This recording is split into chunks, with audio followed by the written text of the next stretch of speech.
ปันมูเวมันเป็นกระไปสอดขนาดแบบงามเอง ปอดนี่มันหน่อยเลยเนาะ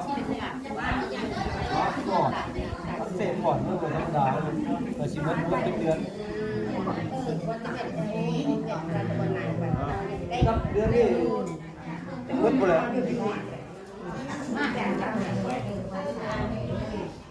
คนเราเป็นแบบเป็นเบอร์เดือนหรอเดือนไห่พี่เด้อ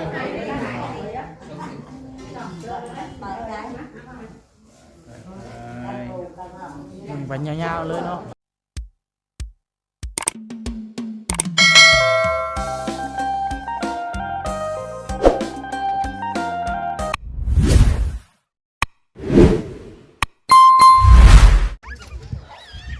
พี่น้องเนาะเปิดภาพบรรยากาศมาเป็นมือสั่นมันดีเนาะของน้องไซล่าเองพี่น้องเอ๋ยเนาะขึ้นเพื่อนใหม่พี่น้องเอ๋ยมื้อนี้แขกคนกำลังมาพี่น้องเอ๋ยเนาะเดินเต้นก็ได้สั่งมาแล้วพี่น้องเอ๋ยให้เพิ่นมาให้จัดเมื่อกี้นี้เนาะเรียบร้อยแล้วน้องหลาคาทายประทันพี่น้องเอ๋ยเพราะว่าค่าเวียกพี่น้องเอ๋ยเนาะเป็นงานเพื่อนตัวเองแน่เนาะเลยค่าเวียกลายพี่น้องเอ๋ยเมื่อกี้หามาไปซื้อตำก้อนที่ยังพี่น้องเอ๋ยมันเกี่ยวมาอยากทันมาเลยเนาะเพราะว่าเวียกหลายพี่น้องคือว่านนี่ก็เทเพื่อนอย่างว่าน้องหลายจนเบิดแห้งแต่ก็ผ่านมาได้พี่น้องไปเทเพื่อนอย่างเรียบร้อยขูดบล็อกแก้วเนาะแล้วติดบานประตูแล้วพี่น้องเลยยังเหลือแต่เก็ตสีนั่นแหละติดบ่แล้วพี่น้องเนาะแล้วก็มื้อนี้พี่น้องเลยทางผู้หลักผู้ใหญ่เพื่อนเนาะจะหลดบ่เอาไม่ใช่กันเอาน้ำแข็งยังไม่พอบ่แม่เนาะมาได้กาแฟน้ำแข็งว่ะคือเอามาเมื่อกี้ดีอยู่มาเมื่อกี้ดี40 กิโลอยู่มาเฝ้าน้ำแข็งอยู่น้องเลยเนาะเปิดภาพมาก็ได้ปุ๊บน้องจ้อยเบาทรงเนาะกำลังจัดโต๊ะจัดตั้งน้องเลยให้แขกคนเป็นมาเรื่องเต้นก็ได้พี่น้องเลยเนาะว่าสิได้เป็น2 เต้นได้พี่น้องเลยได้แต่อันเดียวได้แต่อันเดียวพี่น้องเลยน้องดาต้องนั้นโมมีพี่น้องเนาะไอ้ยังหายากคือพี่น้องเลยถ้าตัวทางห้านเพิ่นเศร้าไปเพิ่นแล้วเนาะมันหลายเจ้าอยู่พี่น้องนะแต่คนจองหลายเลยโมมีพี่น้องยังดีได้เต็มอันเดียวนี่ก็ได้ก็คือเนาะมือนี่พี่น้องเลยกำลังสิเริ่มพิธีแขกคู่คนกำลังเตาร่วมกันมาพี่น้องเนาะแล้วก็ทางผู้หลักผู้ใหญ่เพิ่นได้ฝากเงินเข้ามาหาทางน้องไซล่าพี่น้องเนาะเป็นทางแม่ใจดีพี่น้องเลยที่เคยซื้อน้องลาดตลอดมาเนาะเป็นทางแม่อ้อยเพิ่นพี่น้องเลยเพิ่นได้ฝากเงินมาให้ทางน้องลาว่าจัดแจงเรื่องน้ำหมอกน้ำหวานน้ำพี่น้องเนาะเพิ่นฝากมาให้3 ล้านพี่น้องเนาะ3 ล้านกีบพี่น้องเลยแล้วก็น้องหลานได้เอาเต็นท์มากางเนาะว่าที่ได้2 อันพี่น้องได้แต่อันเดียวเป็นกำลังจัดน้ำเป็นอย่างรัวตรงได้แต่อันเดียวพี่น้องเลยเนาะจังใดกะทางน้องหลาขอบอกขอบใจทางแม่เนาะขอให้แม่อยู่ดีมีแห้งเลยสุขภาพร่างกายแข็งแรงความเจ็บบ่อยได้ความไข่บ่อยมีไม่ปรารถนาสิ่งใดก็ขอให้แม่ได้สมความมุ่งมั่นปรารถนาแม่เนาะสาธุพี่น้องเลยไปวันนี้เดี๋ยวเราเข้าไปเบิ่งไปส้มน้ำกันนะพี่น้องเนาะว่าคนที่หลายน้อยก็บ่รู้พี่น้องเลยเพราะว่าตอนนี้ก็ยังบรรยากาศยังเศร้าๆอยู่พี่น้องนะคนกำลังเตาโฮมกันมาอยู่อันนี้ก็ได้ไปโอเคพี่น้องเลยจังไรขอขอบใจหลายๆแม่เลยเนาะที่ช่วยเหลือลูกตลอดพี่น้องเลยแล้วก็มื้อนี้เพิ่นฝากเงินสร้างเครื่องสร้างของเข้ามาพี่น้องน้ำหมอกน้ำหวานเนาะน้องหลักก็จะเข้าไปซื้อตัวมันสำคัญนั่นแหละทางแม่เพิ่นว่าตัวใดมันสำคัญจะเป็นซื้อเอาเนาะมาเหตุงานบ้านตัวเองเพื่อนตัวเองพี่น้องเลยแต่การเพื่อนยังไม่แล้วดอกพี่น้องเนาะแต่การอยากเข้าขึ้นแน่ขอเอามืองามพี่น้องเลยเนาะนั่นแหละเต้นที่ว่าน้องหลับเต้นมันเบิดพี่น้องเลยเพราะว่าใครก็จัดงานมื้อนี้พี่น้องเนาะแต่เสียดายพี่น้องบรรยากาศลมเนาะวันนี้ลมแห้งอะไรไปปะนี่พี่น้องเดียวที่เขาไปเบิ่งไปส้มน้ำกันนะพี่น้องเนาะโอ หวายพี่น้องเนาะเปิดภาพมาก็ได้8 โมงได้พี่น้องเนาะว่าเศร้ากับพอดีแน่พี่น้องกับ8 โมงไปเนาะโธ่บ่ฮู้ว่าคนสิมาได้ปานใดพี่น้องทั้งพ่อปัญหาได้บ่ได้หาน้อยอันนี้ก็บ่รู้น้ำเพิ่นเนาะน้องหลาก็ได้กันว่าสิหาหลายกะย่านอาหารการกินบ่พอมีแต่เอาคนสำคัญเนาะคนใกล้เคียงเฮาพี่น้องเอ้ยนี่แหละกำลังจัดตัวจัดตั้งอยู่ทางนี้ใส่ทางพอเลยอยู่ในผมใช้ดองดาวผสมทำได้ละพี่น้องสบายดีผสมน้องเกยทองเป็นไงได้เกยทองแค่นี้แล้วบ่กี่ตนเด้น้องได้เนาะน้องหลาก็ได้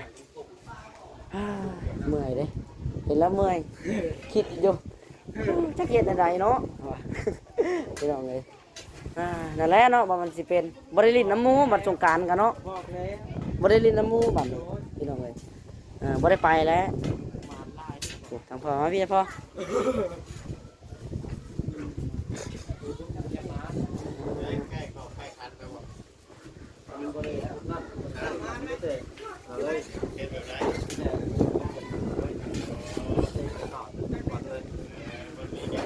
ผสมยังอยู่บนเลยผสม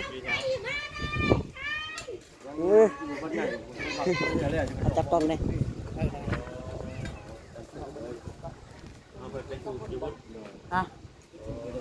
แม่จะไปกินข้าวอ่ะ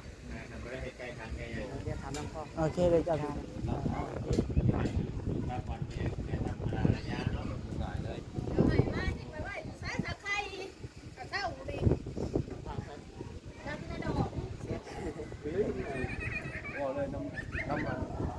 ้ำแม่เพราะว่าเต้นนี่ตะกี้เป็นว่าให้เอา2 เต้น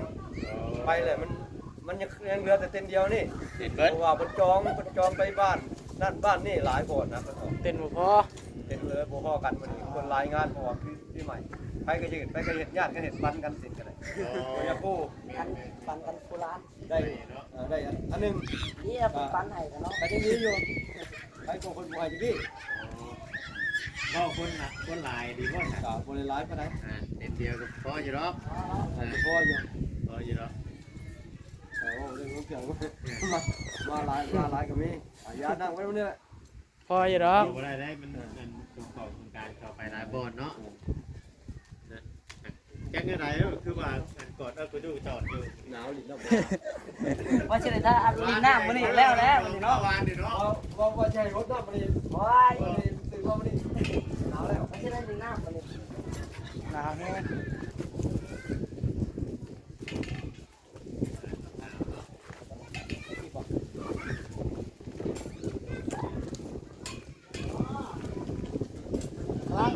กำลังชิเริ่ม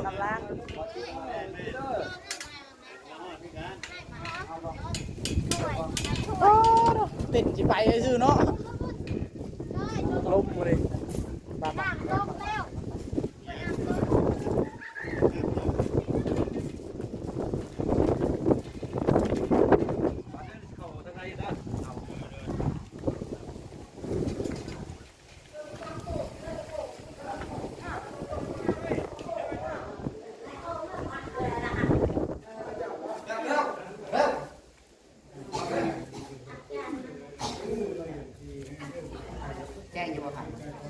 บันไดเลย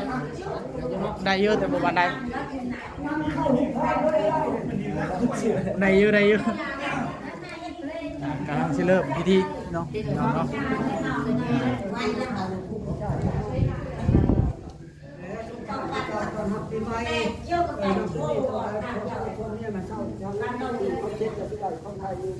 จะเริ่มพิธีเนาะพี่น้องเนาะ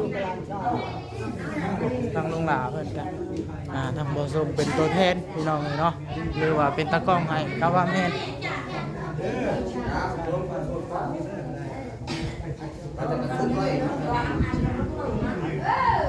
ทางแขกคนทางกำลังเริ่มมาพี่น้องเอ้ยเนาะกำลังประกันลังมาอยู่แต่ แต่บรรยากาศเฮาบ่ค่อยเป็นใจปานใดพี่น้องเอ้ยหนาวมื้อนี้เนาะ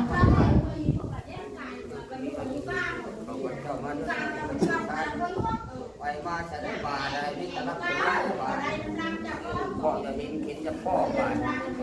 รับจะได้เงินมันนอนจะได้เงินมือนอนตื่นได้แก้วแสนเลยมาแก้วนี่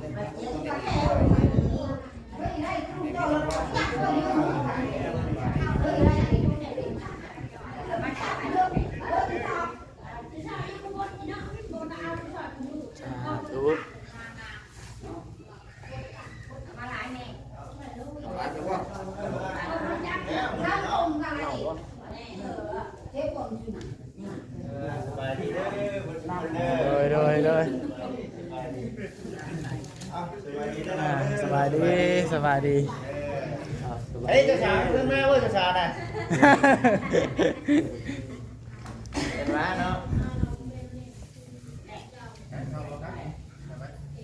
มีภาพก่อนนี้ต้องมีเจ้าสาวด้วยนะบางเวียงเนาะสบายดีเนาะ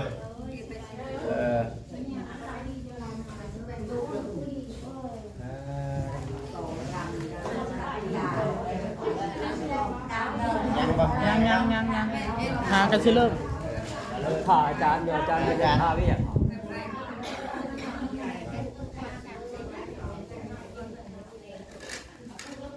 ลุ่มเนาะมันนี่เนาะลุ่ม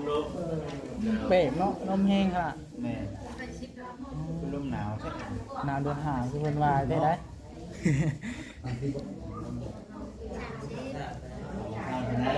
ต้องยิ้มเพื่อนมันเป็นยังไงเปิดกับชีวิตแม่มาเวียนนะมันนี่ เฮ็ด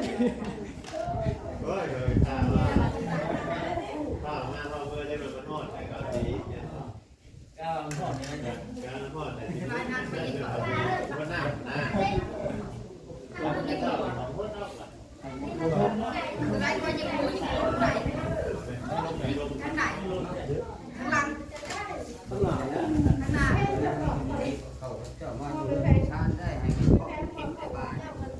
พ่อจะกินว่าใครที่ต่อไปความสบายอะไรนี้ไปมาแบบนี้จะหลังจากทิ้งได้บาดีก็กินได้ดูได้ต่อไปจะทิ้งบา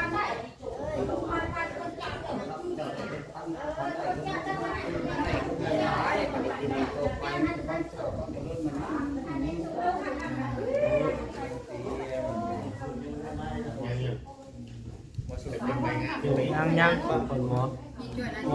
ชื่อเขียนเรื่องที่เป็นที่เขาเจ้าได้ดูเก่าได้บาดีก็สุดก็อย่างที่เขียนจากพ่ออะไรไปเป็นทางใต้นี่ผมว่าเจ้าเรือเจ้าเรื่องเป็นตอนนี้ผมว่าสุดหาหลังสุดสมมติเก่าแม่เดี๋ยวเราเรื่องกัน10 โมงแล้วเดี๋ยวเจ้าได้กันไปมันได้กันได้กันเดือนไม้ต่อไปมันเยอะ สาธุ ยังไงเมื่อนั้นได้เชียวเมื่อเรียกอยู่วัดมันมีเรียกเขาเพิ่นเปิดสงการนั่นเลยเห็ดละเงินก็ทำเสียด้วยต้นเห็ดยังเลยวันนี้ก็เห็ดปักตุกของตุกของนั่น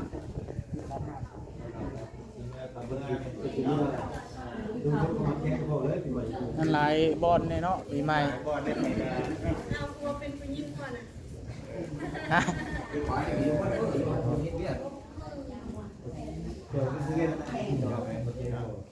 นี่ยังลงมาบนได้หนิเนาะ แมนอาจจะยังบ่เบิด เขียนอยู่มันใหญ่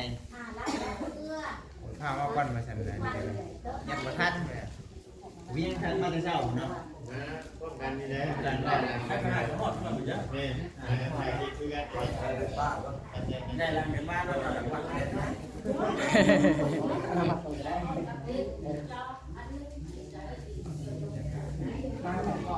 จังไดก็เอาบรรยากาศเบิ่งพี่น้อง FG แหละเนาะเบิ่งชมนำกันเด้อพี่น้องเอ้ยเนาะงานขึ้นบ้านใหม่ของน้องไซล่าหรือว่าลุงหล่าแหละพี่น้องเอ้ยเนาะ น้ำกาแฟเขาขึ้นอีกลูกไฟลูกแดงลูกไฟลูกไฟน้ำกิ้งควันกันไปแล้วเนาะนั่นเองได้ไปกับมันงานของมือเดียวมักมือเดียวแก้มักมันนี่นะ ใช้เงินมันดิ ปฏิใช้การมีทางการแต่ทางใต้มาสู่เรื่องของโลกของเรามาสู่สีไฟไปจะทำได้ก่อนมันได้เมื่อมันได้หลายว่าเมื่อมันปวดแน่นบอกแน่นมากน้อยต่อไปนี่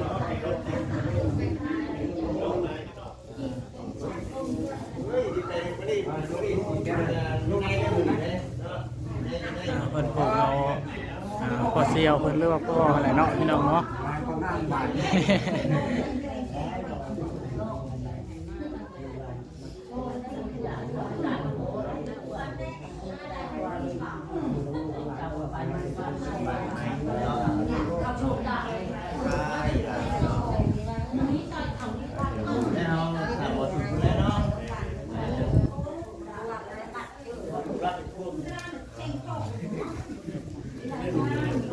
ก่อนมาสูตรนี่เนาะ สิผูกก่อนแล้วบ่หมอสูตรยังบ่มา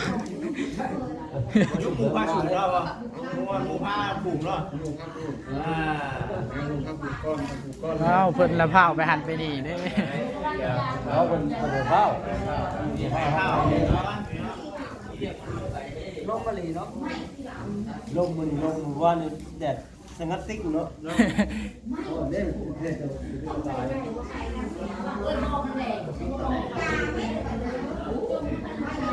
บุรีเนาะฮ้อนก็ว่าฮ้อนเนาะหนาวก็ว่าหนาวลมก็ว่าลมเหมือน เบิ่งน้ำเย็นนึงจะน้ำอะไร เบิ่งน้ำอะไรเนาะ เอาจับออกมาเลยผมหยอกมาเลย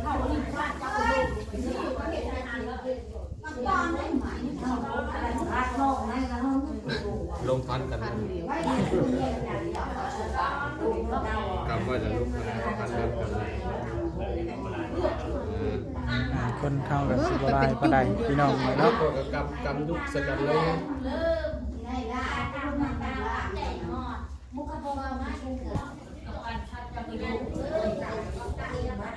ก็เริ่มงานเนาะพี่น้องเนาะ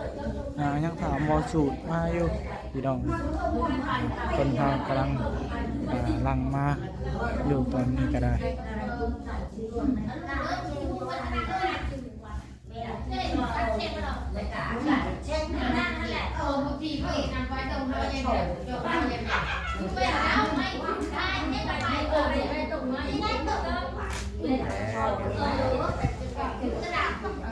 แต่ว่าแผนกคิดกินเฮาได้อยู่ข้างในมีคุณบ่ อยู่ทางเงินน้องจ้อย เรียกเบิ่นแล้วบ่ แม่นเพิ่นจะลงมาขุดเพิ่นเตรียมพร้อมแล้ว ลูกบ่ พอดีผลลิ้นเด้เมื่อคืนนี่แหละพากันเฮ็ดทั้งพุ่นแม่น ก็จะพูดกัน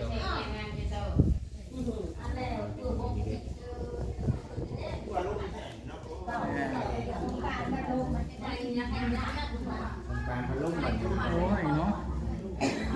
มาสิได้ทาแป้งทาแป้ง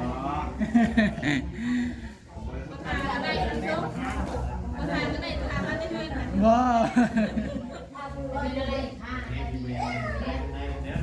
อุ้ยเฮงสิได้อยู่ในเมืองประเทศ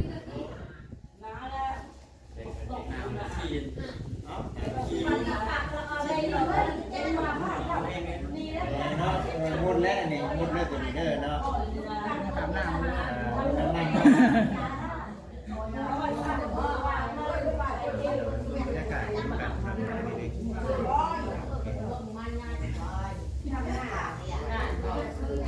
ทะเลมอสูยังบ่ทันมาได้10 โมงบ่นะ10 โมงกู น่าจะแม่น 10 โมงบ่ เพิ่นมีงานได้เพิ่นก็สอบงานเพิ่นก็สิมาซ่าได้จังหน่อย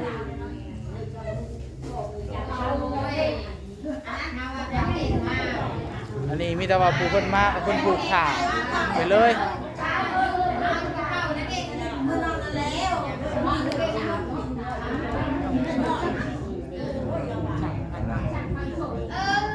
เนาะโอเคให้คนเรากำลังปลูกอยู่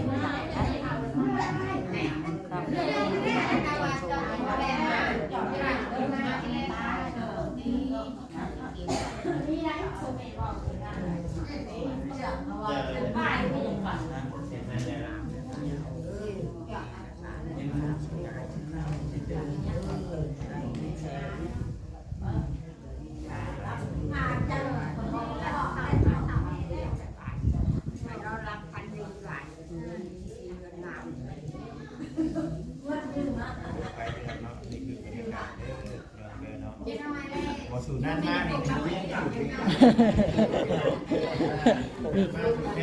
มีไผสูตรได้แน่เนาะ อันโมเมนต์สูตรจัดการแล้วเนาะ แม่ไปเป็นเองก็ได้นะเห็นไหม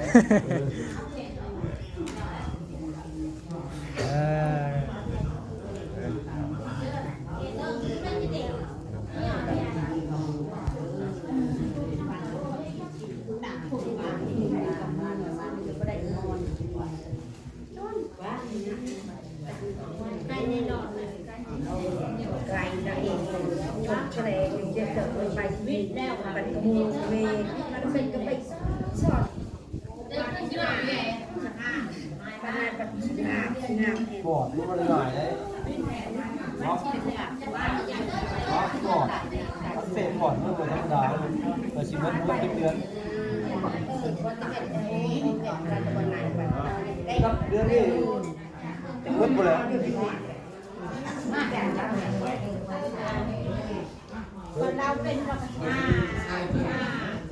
ดือนเดือนหรอ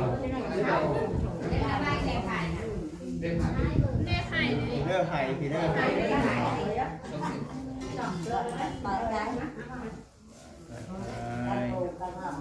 บันยาวๆเลยเนาะ ยาว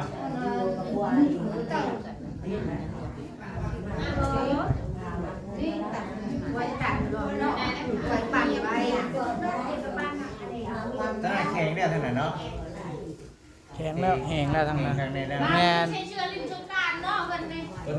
ออใส่แพ็คคู่มาเลยเนาะ ได้แต่ยอมแล้วบัดนี้ตะกี้ว่าสิเตรียมมาเฉพาะวันนี้ได้นี่ ต้องเอาเมย์ผูกแขนให้ผมส่งเนาะ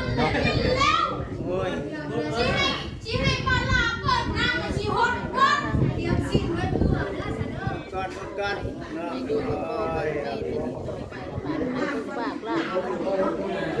มือมันก็จะเป็นน้ำก็เล่นนะสิไปนี่เอาใจได้เนาะมันเดี๋ยวก็ต้องรีบนะวันนี้ออกไปกันนี่เลยสิเปิดไก่ห้ามรอดนี่นะ พอแห้งอยู่หรอกมันหนาวเลยนี่ ไข่ก็หนาวขนาดนี้ ต้องพดคนเฒ่าเนาะจักกันนะ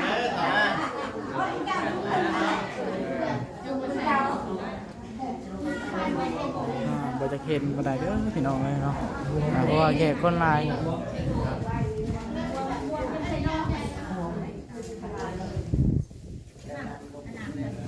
ทั้งหมอสูตรหมอทันมาเนาะทั้งนี้ผูกสิแล้วล่ะ กินแน่เลยได้กินน้ำมันเมื่อเป็นเมื่อล่าเมื่อบ่าย เอาว่าสิเป็นมื้อนั้นแหละเพิ่นคิดว่ามีหมอสูตรบ่ยักแหล้วเนาะคือพักกันหลังผูกหลุด แม่สิเรียกเลยเนาะ เออน อนเรือนใหม่แบบใจแน่นอนเรือนใหม่เพื่อชุบเพื่อมาในรับในด้วยแต่เป็นทางนี้มีเองเป็นพวกโอ้ใช้เห็ดเป็นหลักเนื้อบอกได้ทางนี้คนก็ยังไม่บอก เด้อพี่น้องเอ้ยเนาะสำหรับคลิปนี้ก็สิประมาณนี้แหละพี่น้องเอ้ยเนาะแต่ว่าผิดพลาดประการใดบ่สมก็ต้องขอโทษขออภัยนำพ่อแม่พี่น้อง FC บ่สุขสู่คนนำกันเนาะพี่น้องเอ้ยสำหรับคลิปนี้ก็สิขอกล่าวคำว่าสบายดีสบายดี ไปแล้ววันนี้จริงดีๆให้ไป